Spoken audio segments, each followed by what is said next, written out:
വയറുവേദന, തലവേദന, നട്ടലിന് വേദന, എന്നിട്ട് എപ്പോഴും രോഗമാണെന്ന് പറഞ്ഞു. ഇതിന്റെ കാരണം എന്താ? നമ്മുടെ ഉള്ളിൽ സ്നേഹമില്ല പ്രിയപ്പെട്ടവരെ. വെറുപ്പ് വെച്ച് നീ ബലിയർപ്പിച്ചു.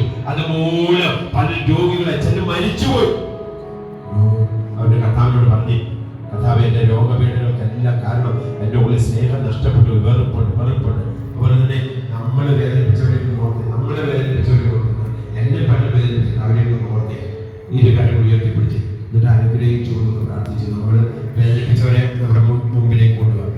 അവരെ അനുഗ്രഹിച്ചുകൊണ്ട് പ്രാർത്ഥിച്ച്, ഞാൻ മൂലം കരഞ്ഞവരുണ്ട്, ഞാൻ മൂലം മനസ്സിൽ നൊമ്പരപ്പെട്ട് നടക്കുന്നവരുണ്ട്, ഞാൻ സംസാരിക്കാത്തതുകൊണ്ട്, ഞാൻ സ്നേഹിക്കാത്തതുകൊണ്ട് ഒത്തിരി പേര് മരിച്ചു പോയിട്ടുണ്ട്, നഷ്ടപ്പെട്ടു പോയിട്ടുണ്ട്, കൃപ ചോർന്നു പോയിട്ടുണ്ട്.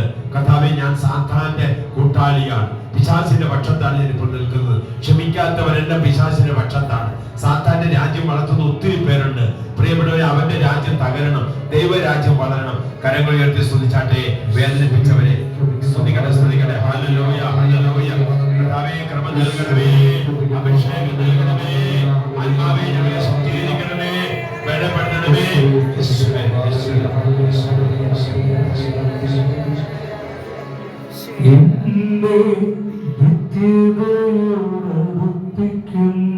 കരങ്ങൾ ഹൃദയത്തോട് ചേർത്ത് വെച്ച് പരിശുദ്ധാത്മാവ് നിന്നെ ശക്തിപ്പെടുത്തട്ടെ.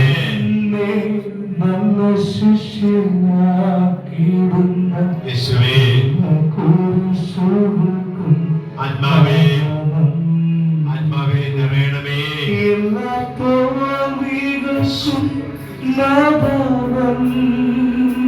ആത്മാവേ,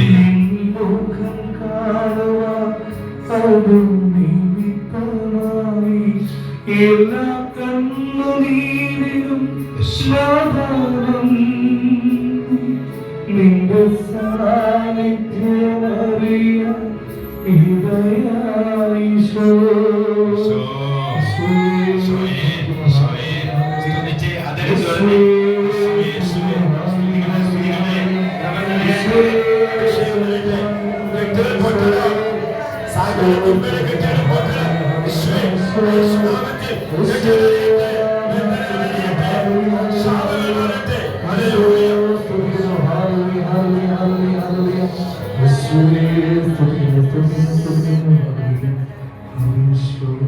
പിതാവിന്റെയും പുത്രന്റെയും പരിശുദ്ധാത്മാവിന്റെയും നാമത്തിൽ ആമേൻ. ഈശോ മിശിഹായ്ക്ക് സ്തുതി.